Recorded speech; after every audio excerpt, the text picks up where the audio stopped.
Good afternoon. You're welcome back to our training class today. Today we're going to learn how to cut on bias. Cutting on bias as a milliner, a hat maker is very, very important.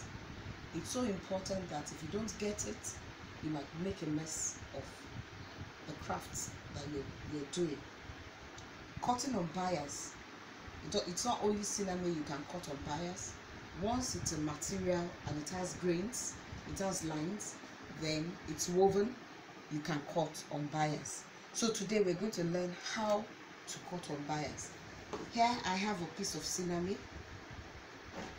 Essentially, when you want to cut on bias, the first thing to do is to fold your material. You get a triangle, get an angle there, you fold it. Now when you're folding it, you have to understand that the lines on the top sheet and the bottom sheet have to run parallel, and then you will get a true bias at this end. If you don't have the lines here and here running parallel, you're going to have a bias, but it's not going to be a true bias. Now if you have something like this is not a true bias, although it will stretch a little bit. So you must have the lines on the grains of the material running parallel to one another, so that you can have a true bias at this end.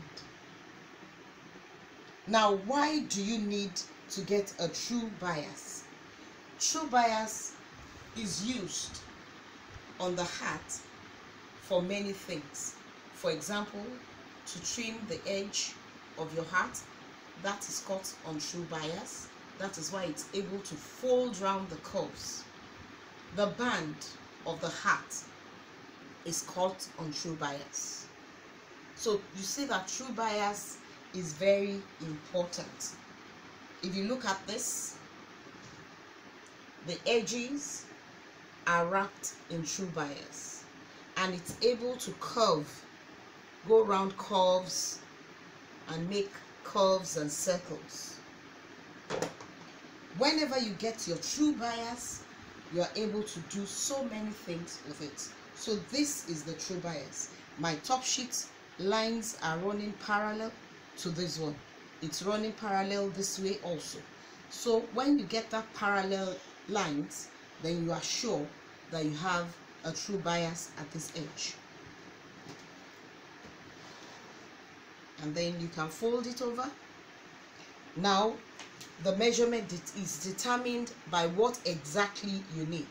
Maybe you just need one and a quarter, or 1 1/2. So you determine the length or the width of the bias that you want, and you fold your bias. You fold your bias.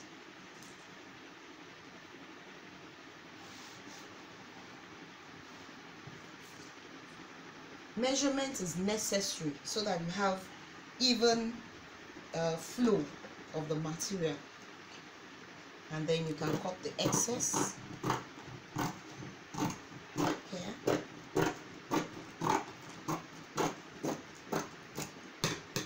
Lay this aside.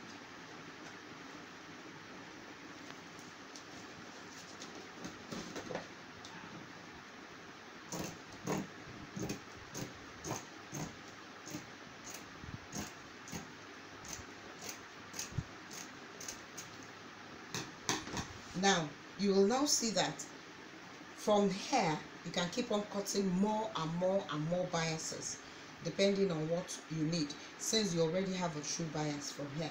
So I have my bias here, my bias bit.